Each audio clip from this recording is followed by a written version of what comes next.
특별히 누군가에게 요리를 주로 해주시는 분들과 함께 대화를 하기 때문에 집밥 컨셉으로 같이 식사를 좀 간단히 하면서 네, 집 안에서 보이지 않는 손에 관하여 좀 이야기를 해봤으면 좋겠어요.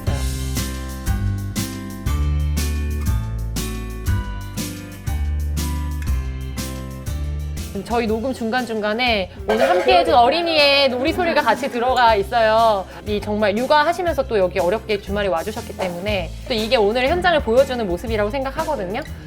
기사나 자료들 찾아보니까 이 아무래도 어린이, 특히 손이 많이 가는 영유아부터 좀 초등학교 저학년까지의 가족을 둔 분들의 돌봄 노동 시간이 굉장히 증가하고 고용 단절도 최근 급격하게 이제 증가하는 증가세를 보이더라고요. 보통 코로나 이후에 하루 평균 돌봄 노동 시간이 몇 시간 정도 증가했느냐라는 질문에 6시간 이상 증가했다 하시는 분이 13.8%였어요. 4시간에서 6시간 정도 증가했다. 11.3%, 2시간에서 4시간 증가했다. 17.3%. 돌봄 노동이 몇 시간 정도 증가하신 것 같으세요? 평균적으로? 저 같은 경우는 돌봄이라던가 이런 걸 신청을 해놨는데 이 아이가 1학년이다 보니까 일단 학교 적응도 쉽지가 않고 저도 이제 온라인으로 강의를 하거나 뭐 이제 교육기관에 가서 강의를 하는 경우들이 있는데 예. 그러다 보니까 그냥 아이들 없을 때 오전 시간에 빨리 갔다 오던가 아니면 이제 그 사이 공백에 큰딸이 그러니까 그것도 되게 좀 안타까운 게 큰딸이 저의 뒤를 이어서 돌봄 노동을 책임져 줄 때가 있어요. 동생을 데리러 가고 아직 어린인데. 예, 이제 5학년인데 밥도 차려주고 케이스는 다른데 결국에는 이게 각 가정에서 엄마라는 개인에게 많은 역할들이 일임돼서 그거를 또 딸이 대신 나눠서 하고 아니면 며느리가 나눠서 하고 이래왔던 어떤 구조가 어떤 양상으로 나타나느냐 이의 차이가 좀 큰 것 같아요. 저희는 코로나 이후로는 사실은 저희가 격월제로 지금 그 재택근무를 하고 있거든요. 집에서 전화를 받고 있는데 아, 밀집도를 줄이기 위해서 그런 네네네, 거군요. 맞습니다. 저는 이제 3살이다 보니까 옆에서 전화하다 보면 엄마 뭐 해줘 막 120 나상쿠센터 했는데 옆에서 엄마 뭐 해줘 만화 끝났어. TV 틀어줘 막 이러고 있어요. 당황했던 적이 한두 번 있었어요. 근데 너무 당연하게 그냥 빨래는 뭐 세탁기가 해주고 뭐는 뭐가 해주고 냉장고가 뭐 음식은 보관해주고 약간 이렇게 생각하다가 아니 알고 봤더니 빨래는 세탁기가 해주는 게 아니라 내가 넣어야 되고 꺼내서 또 말려야 되고 해야 되고 장롱에 넣어야 돼. 그렇죠. 그러니까 뭐 그러니까 물론 뭐 건조기가 생기고 그러니까 기능적으로 편리해진 부분은 있지만 사실 그게 저절로 이루어지는 게 아니라 사실 거기 사이사이에 다 인간의 사람의 손이 들어가야 되는데 그래서 최근에 코로나 들어오면서 이제 가족 돌봄 신청, 그러니까 휴가 신청한 비율 자체도 여성이 훨씬 더 높고 그리고 비경제 활동 인구로 분류되는 그러니까 쉽게 말하면 실직을 하는 거죠. 약간 그렇게 다시 노동 현장에서 집으로 돌아오게 되는 여성의 비율이 3월부터 굉장히 급격히 증가하는 추세들을 보이더라고요. 근데 가장 높은 이유가 육아와 가사 때문이다.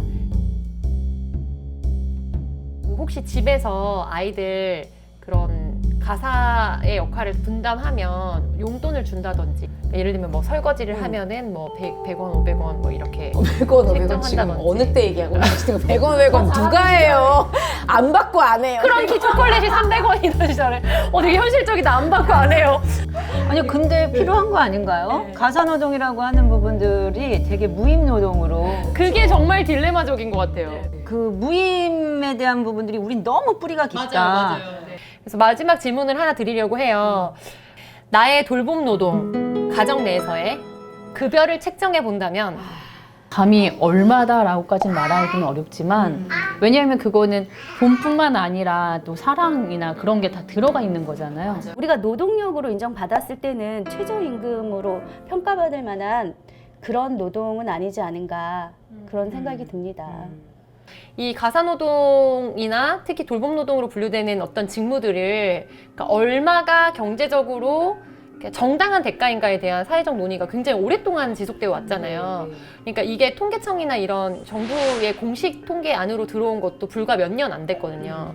근데 그게 GDP의 뭐 굉장히 많은 부분 이상을 차지하고 있다고 하지만 사실 그거 자체도 돌봄 시장에서 이 가격이 저평가된 데는 예를 들면 여성이 나가서 한 200만 원 정도를 월 받는다라고 하면 그 200만 원을 가지고 일정 부분 이거를 외주화하기 위해서는 그것보다 낮은 금액으로 돌봄이나 이제 가사 노동이 책정돼야지만 이게 사회적으로 문제 없이 굴러간다고 생각하는 것도 있는 거잖아요. 그러니까 근데 이거는 되게 약간 부끄러운 고백인데 이제 아이를 낳고 오히려 똥기저귀를 가는 거는 괜찮은데 밥풀을 이렇게 막 온갖 데 묻히고 닦을 때 내가 이 밥풀떼기를 하루 종일 닦으려고 그렇게 열심히 살았나라는 자괴감이 솔직히 말하면 밀려오는 순간들이 있었고 그것과의 씨름이었다고 생각하거든요. 제가 육아를 하면서 돌봄에 대해서 인식이 전환되는 과정이 그러니까 내가 돌봄 노동에 대해서 이렇게까지 굉장히 편견과 혐오가 있었구나. 그러니까 나는 돌봄 노동을 해서는 안 되는 사람이라고 생각했던 거는 내 생각인가 사회가 건 주문인가 이거에 대해서 되게 많이 곱씹었던 것 같고 저는 사실 누구도 돌봄을 필요로 하지 않는 존재는 없다라는 생각을 하거든요. 그렇기 때문에 사실 이 돌봄이 가진 의미와 크기가 그리고 그 가치가 얼마나 정말 뭐 가격으로도 사실은 말씀하신 것들처럼 산정할 수 없는 것인가. 그러니까 그런 것들을 우리가 잊지 않고 살아왔다면 사실 이런 문제도 없었을 거라고 생각해요. 근데 우리는 너무 많이 돌봄에 대한 가치도 그리고 그것을 행하는 사람에 대해서도 사실 말로는 소중하다고 하고 필요하다고 하지만 실제적으로는 그렇게 느끼지 않고 그렇게 생각하지 않았던 게 아닌가 이런 생각이 좀 드는 것 같고 가사 지원을 거의 집에서도 안 했는데 근데 직업적으로 하는 과정에서는 그동안 나를 케어해준 그 보이지 않던 그 손길 있잖아요. 그게 이제서야 내가 다른 사람한테 하면서 보여지더라고요.